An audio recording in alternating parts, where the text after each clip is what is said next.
शंकर नगर स्थित राजीव भवन में आयोजित वरिष्ठ कांग्रेस नेताओं की बैठक के बाद पत्रकारों से चर्चा करते हुए कृषि मंत्री ने कहा कि बैठक में संगठन की मजबूती और सरकार की योजनाओं के प्रचार प्रसार पर सहमति बनी है। वहीं निगम मंडल की नियुक्ति को लेकर कहा कि अभी पहली लिस्ट जारी हुई है, अभी और लिस्ट आनी बाकी है। जो 15 सालों से संघर्ष कर रहे हैं उन्हें प्रथम सूची में रखा गया है। वहीं भाजपा पर तंज कसते हुए कृषि मंत्री रविंद्र चौबे ने कहा कि भारतीय जनता पार्टी अगर संसदीय नियुक्ति को लेकर विरोध कर रही है तो उन्हें खुलकर विरोध करना चाहिए। उनके पास कोई काम नहीं है, इसलिए कुछ भी कहने से नहीं चूक रहे हैं। वहीं बजट को लेकर कहा कि संसदीय सचिवों की नियुक्ति के बाद बजट में भी वृद्धि होगी। उन्होंने कहा कि लॉकडाउन में जिस तरह से आर्थिक गतिविधियां संचालित हुई है, कृषि क्षेत्र संचालित हुई और प्रदेश में जीएसटी 22% बढ़ गया है, इससे भारतीय जनता पार्टी को चिंता करने की आवश्यकता नहीं है। सार्वजनिक जीवन में विभागों के साथ, मंत्रियों के साथ अगर उनको संलग्न किया गया है तो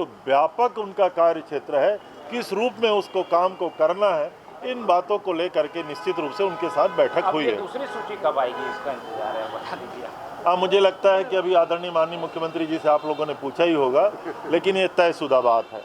छत्तीसगढ़ में लगभग 75 से 80 निगम आयोग मंडल प्राधिकरणों में नियुक्ति लगातार होनी है। अभी पहली सूची जो जारी हुई है, माननीय मुख्यमंत्री जी ने स्पष्ट रूप से कहा और लगभग कांग्रेस कमेटी के बैठक में तय किया गया कि जो लगातार 15 सालों तक संघर्ष किए थे, राजीव भवन में बैठ कर के जिन्होंने आंदोलनों की रूपरेखा बनाई और कांग्रेस की हुकूमत छत्तीसगढ़ में वापस लाने के लिए जिनकी मेहनत से प्रथम सूची में उनको स्थान मिला है।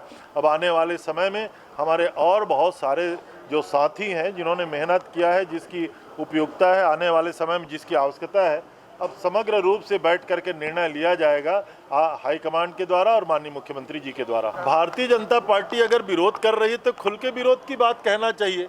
वो कहते हैं कि हमने बनाया था तो कांग्रेस ने क्यों बनाया, अब कौन आप बनाए थे, क्या हम नहीं बना सकते? ऐसा कोई गाइडलाइन नहीं है। इसलिए मैं समझता हूँ कि अब उनका विरोध अप्रासंगिक हो गया है। आर्थिक बोझ पड़ेगा शासक पर। अब संसदीय सचिव हैं तो निश्चित रूप से कुछ तो छत्तीसगढ़ के सरकार के बजट से पैसे खर्च होंगे, लेकिन लॉकडाउन और कोविड-19 के समय भी जिस तरीके से छत्तीसगढ़ में छत्तीसगढ़ सरकार काम कर रही है, जिस तरीके से हमारी आर्थिक और व्यावसायिक गतिविधियां संचालित है, जिस तरीके से कृषि की गतिविधियां संचालित है, आप ही ने सारे मीडिया चैनल ने दिखाया कि हमारा जीएसटी 22% बढ़ गया है। तो मैं समझता हूँ कि इसमें भारतीय जनता पार्टी को कोई चिंता करने की आवश्यकता नहीं है। TCP 24 न्यूज़ के लिए कैमरा पर्सन एस गणेश के साथ चित्रा पटेल की रिपोर्ट।